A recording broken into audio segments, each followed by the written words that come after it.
Students, இந்த வீடியோல நம்ம பார்க்க போறது ZPF test ஓட calculations, predetermination of regulation of three-phase alternator by ZPF method. இந்த experiment ஓட calculations எப்படி போடுறது அப்படிங்கிறதுக்கான explanation இதில் பார்க்கலாம். So இதுல first வந்து இந்த tabulation, உங்களுக்கு என்னென்ன tabulation இருக்குன்னு பார்த்தீங்கன்னா open circuit characteristics ஒரு tabulation இருக்கு. இது வந்து நீங்க வந்து EMF method experimentல நம்ம ஆல்ரெடி இந்த open circuit characteristics ஒரு tabulation இருக்கும். அந்த tabulation எடுத்து fill பண்ணிக்கோங்க. அப்புறம் ZPF characteristics ஓட readings உங்களுக்கு கொடுத்திருக்கேன். அதை வந்து இந்த tabulationல fill பண்ணிக்கோங்க. tabulation fill பண்ணதுக்கு அப்புறம் அடுத்த step நீங்க என்ன பண்ணணும் அப்படின்னா you have to plot the OCC and the ZPF characteristics in a graph sheet. So y axis ல voltage எடுத்துக்கோங்க, x axis ல field current எடுத்துக்கோங்க. எடுத்துட்டு first OCC plot பண்ணுங்க. அதுக்கப்புறம் ZPF characteristics இந்த மாதிரி வரும். ZPF characteristics plot பண்ணிக்கோங்க.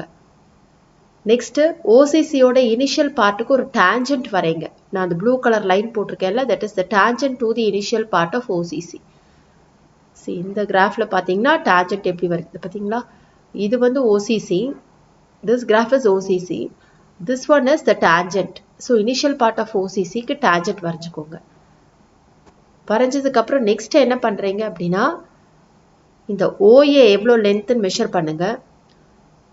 அந்த OA length வந்து எவ்வளவு வருதோ அதே lengthக்கு இங்க வந்து BC அப்படிங்கிற லைன் வரையணும். Bங்கிறது நீங்க சூஸ் பண்ற ஏதோ ஒரு பாயிண்ட்.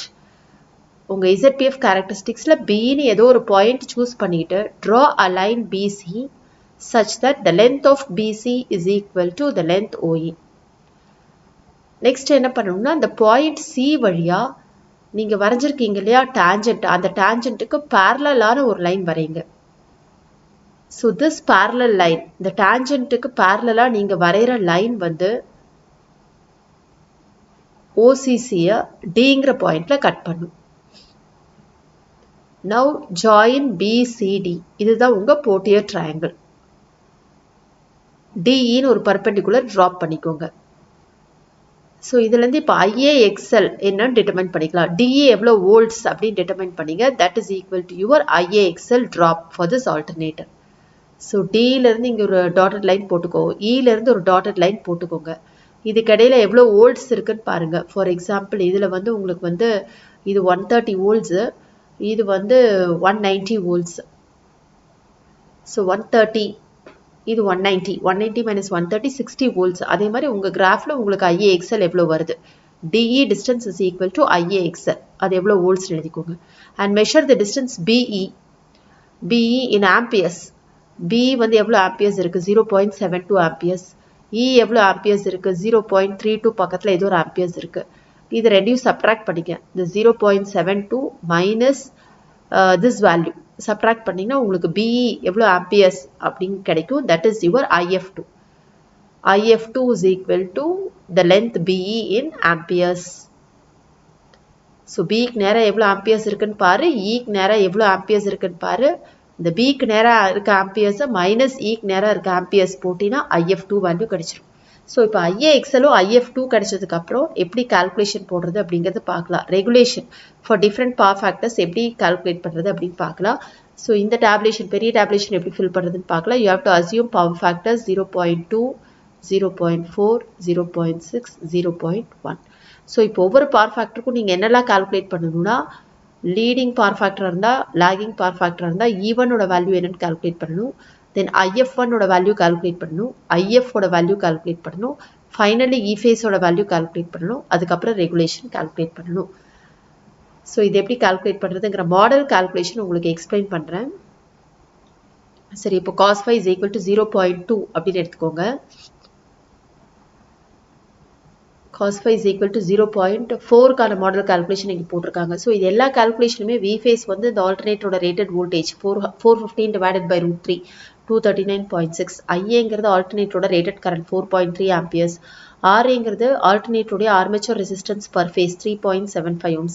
ஐஏ எக்ஸ்எல் நீங்கள் கிராஃப்லேருந்து கண்டுபிடிக்கிற வேல்யூ. நீங்களும் 60 volts போட்டுறாதீங்க, உங்கள் கிராஃப்லேருந்து என்ன வேல்யூ கிடைக்குதோ அது போடுங்க. அது ஒவ்வொரு இண்டிவிஜுவலுக்கும் வேறு வேறையாக இருக்கும், அவங்க வரைகிற கிராஃபோட ஷேப்பை பொறுத்து. IF2 கிராஃப்லேருந்து எடுத்துக்கோங்க 0.384 ஆம்பியர்ஸ். இப்போ உங்களுக்கான கால்குலேஷனை இண்டிவிஜுவலாக தனித்தனியாக போடுங்க, ஏன்னா ஒவ்வொருத்தருக்கும் கிராஃப் ஒவ்வொரு மாதிரி இருக்கும். இப்போ cos phi is equal to 0.4க்கு லீடிங் பவர் ஃபேக்டராக இருந்தால் எப்படி ரெகுலேஷன் கண்டுபிடிக்கிறதுன்னு பார்க்கலாம். ஸோ ஃபர்ஸ்ட் E1 ஓட வேல்யூ கண்டுபிடிக்கிறோம். E1 வந்து root of V phase cos phi plus IARA whole square plus V phase sin phi minus IAXL whole square. Leading power ஃபேக்டருக்கு இங்கே மைனஸ் வரும்.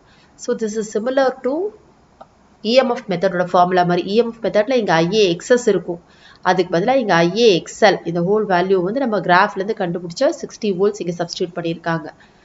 ஸோ V ஃபேஸுக்கு பதிலாக 239.6, cos phiக்கு பதிலாக 0.4, IA 4.3, RA வந்து 3.75. Again V phase 239.6, sin phi வந்து எவ்வளோ நீங்கள் டிட்டர்மைன் பண்ணிக்கணும். cos phi வந்து 0.4னா sin phi எவ்வளோன்னு டிட்டர்மைன் பண்ணிக்கோங்க. sin phi 0.9165 கால்குலேட்டரில் பார்த்துக்கோங்க. இதை போட்டு E1 என்னன்னு கண்டுபிடிச்சிருங்க. இப்போ go to your OCC. OCCயில் இந்த E1க்கு கரஸ்பாண்டிங்காக எவ்வளோ ஃபீல்டு கரண்ட்டுன்னு பாருங்கள். உங்கள் OCCக்கு போயிட்டீங்கன்னா ஓப்பன் சர்க்யூட்டில் E1 நமக்கு இங்கே இந்த கால்குலேஷனில் 195 volts காமிச்சிருக்காங்க.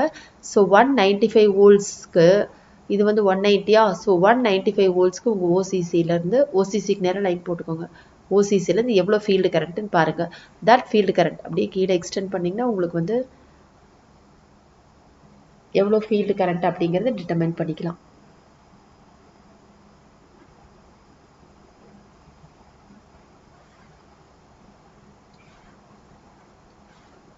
இது ஸ்ட்ரைட்டாக கீழே எக்ஸ்டெண்ட் பண்ணுங்க. 195 voltsக்கு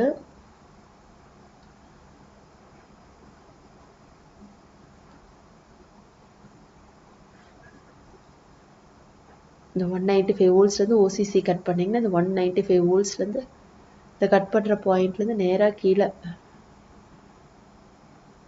எடுத்துட்டு வாங்க. இதுக்கு எவ்வளோ ஃபீல்டு கரண்ட் பாருங்கள். இதுதான் உங்கள் IF1 value. And IF2 is 0.384.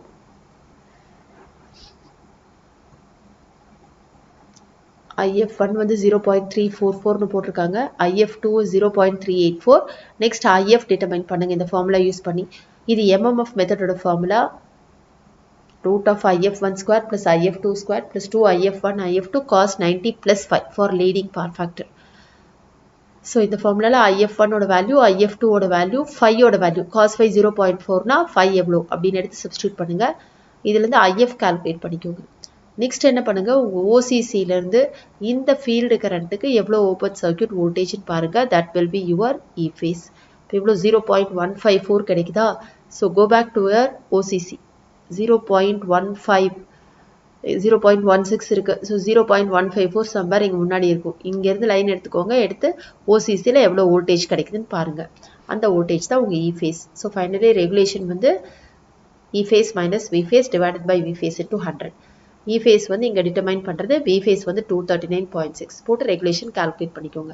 இதே 0.4 லாகிங் பவர் ஃபேக்டராக இருந்தால் இந்த E1 கண்டுபிடிக்கும் போது இந்த இடத்துல ப்ளஸ் சைன் போட்டுக்கணும். ப்ளஸ் சைன் போட்டு என்ன E1, அதுக்கு வந்து OCCலேருந்து என்ன IF1 கண்டுபிடிச்சதுக்கப்புறம் IF கண்டுபிடிக்கிற இடத்துல இந்த இடத்துல லாகிங் பவர் ஃபேக்டருக்கு மைனஸ் சைன் வரும். ஸோ அப்புறம் அந்த IFக்கு எவ்வளோ E ஃபேஸ், அந்த E ஃபேஸ்க்கு எவ்வளோ ரெகுலேஷன் அப்படிங்கிறது கால்குலேட் பண்ணும். ஸோ லாகிங் பவர் ஃபேக்டருக்கு பார்த்தீங்கன்னா இங்கே வந்து ப்ளஸ் சைன், இங்கே வந்து மைனஸ் சைன், இது ஒன்று தான் சேஞ்சு. அதுலேருந்து E ஃபேஸ் கண்டுபிடிச்சிக்கோங்க. E ஃபேஸ்லேருந்து நீங்கள் ரெகுலேஷன் கால்குலேட் பண்ணிக்கணும். And finally you have to draw the regulations versus power factor, regulation versus power factor curve as you have done an EMF method and MMF method.